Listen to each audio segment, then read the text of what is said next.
What are the strengths and weaknesses of scenario planning?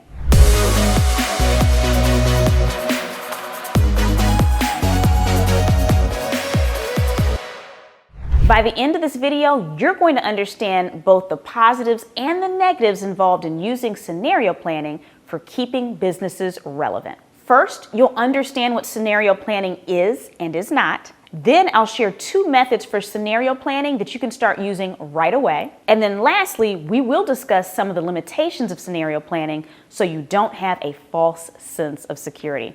Ready to get started? Let's go. What is scenario planning?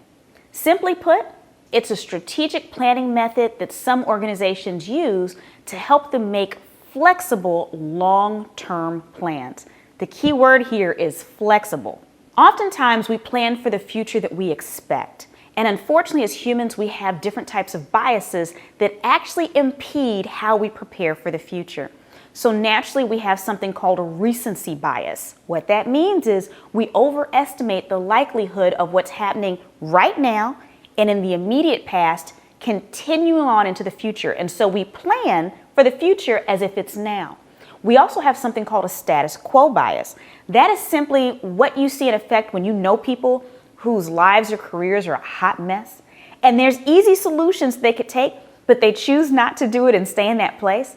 It's because naturally as humans, we tend to prefer what we know over what we don't know. So we'll fight even to struggle if that's what we're used to. And so when you think about having flexible long-term plans, strategic planning can help us get outside of those types of biases so that we're planning not just for the future we expect, which is normal, but we also start to look at possible alternative futures. So if they happen as well, we'll still be okay. It's kind of like an insurance policy. You don't buy flood insurance or fire insurance for your home expecting a flood or a fire, but you do it just in case. One of the major benefits of scenario planning is increased risk management and mitigation. What that means is it enables you to see some of the possibilities you would not have thought of so that you prepare against those, just like the insurance examples I just gave you. One of the first companies to use in-house futurist and scenario planning is Shell Oil Company. They started employing futurists in the 70s and it helped them get over the oil crisis. That doesn't mean that they weren't hit like others in their industry. If you go back and look at their numbers, you'll notice that they were not hit as hard as most of their competitors because they had a certain amount of flexibility in planning where they had contingency plans. And so that's what strategic planning allows you to create. You have alternative plans in case the things that you don't want to happen, but still are likely to happen, do actually happen. But I'll tell you something else that's pretty cool about Shell Oil Company. Not only have they been using futurists since the 70s, but over the last 40 years, Shell has been releasing something called Shell Scenarios. So yeah, you can Google that right now. Go ahead and Google Shell Scenarios. And what happens is Shell is putting out projections on what is likely to happen in the future, not just around energy, but other things that touch energy. So depending on what organization you're with or what industry you're in, I'm willing to bet they probably have some really juicy information that still impacts you, because how many of us are part of industries that are completely separate from any type of oil and gas, energy, geopolitical issues, political issues? We're all dependent on the same thing. So you probably want to check out Shell Scenarios. But before you go there, I want you to finish this video. And before you finish this video, I want to make sure you've already subscribed. If you haven't, take a moment to do that right now. So I promised you in the beginning that I was going to give you 2 frameworks that you could use. It's going to take me doing a little bit of explaining for it to make sense, but once I do, you've totally got this and you can get started. The first method is called cross-impact analysis. This method explores how various factors in different events could actually cross over to impact each other. It identifies the interdependencies between different variables or drivers of change. And it helps us understand how changes in one place can ripple through and impact other areas of our organization. This method is really good at revealing unexpected connections. So we start to think about how things that we change in one area can in fact impact others. If you're going to use this type of framework with your team, feel free to Google it so that you can see some different worksheets and ways of doing it. There's no one way to do this, but it's almost like if you're doing mind mapping, if you decide to make a change, or if you decide to look at how the future of a rising energy price might impact your industry, make sure that you use something like a mind mapping tool so that as you come up with one effect, what are the effects of that effect? What are the effects of that effect? How might these effects impact your industry? So again, there's very technical ways to use this, but I just explained how you could basically do this with mind mapping itself. The second framework I want to give you is the 3 horizons framework. This one's a little bit more simple than the first one. This framework involves putting different scenarios in 3 different categories. What we're looking at is time frames or horizons. Horizon 1 represents the current state and the immediate future, the very close future. Horizon 2 is for midterm scenarios, so the things that aren't in the immediate future but aren't 30 years down the line either. So a little bit further off than immediate, but still close enough where you can almost taste it. And then Horizon 3 looks at long-term transformative possibilities. This method allows organizations to not just plan for the future, but to allocate money into these 3 different buckets. Most organizations, they tend to strategize and put money in the immediate future. Some of them only long-term planning. But this way we start to look at different scenarios at different lengths of time and ensure that we have budgets in place that cover us for things that need to change now for the immediate future, maybe things we need to start implementing for that Horizon 2, and even planting the seeds of things that we need to allocate for Horizon 3. Let me give you a recent example of an organization that I'm not quite sure if they did this form of 3 horizons framework in their strategic planning precisely, but I know they considered this somewhat.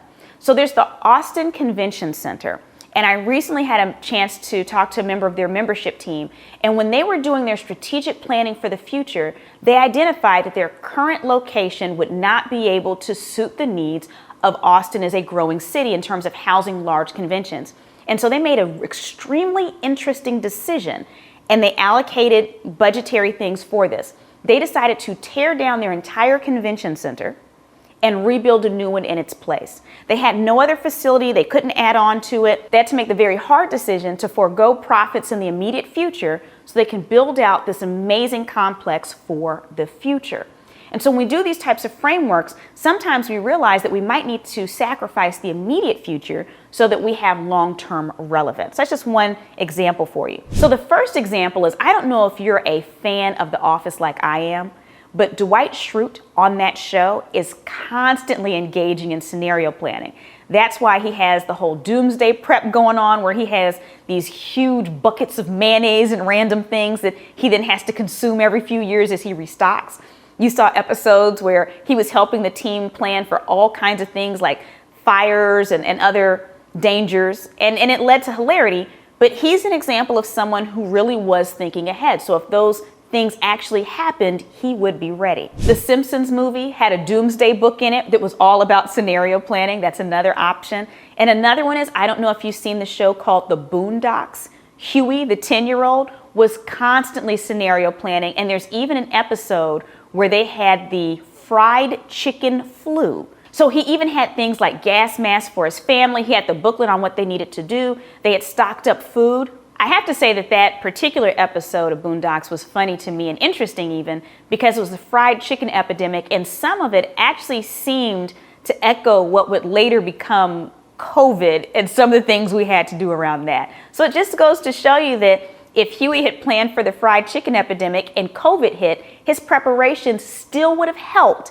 in that other alternative scenario. So scenario planning not only helps us plan for the alternative scenarios, but sometimes there's other things that happen in the future outside of those scenarios, but the planning that we do for our expected alternative futures still helps us cover our behinds. And lastly, the last thing I want to mention before we close out though, is that scenario planning is extremely important to helping us plan for the future, especially those things that we don't see coming, but I don't want to give you a false sense of security. Scenario planning is only as good as the effort we put into it, the people that we have involved in the process, and it can be a little challenging. It can be resource intensive. We know in the military they do things like war gaming to help them figure out alternative strategies, but it is not inexpensive to run.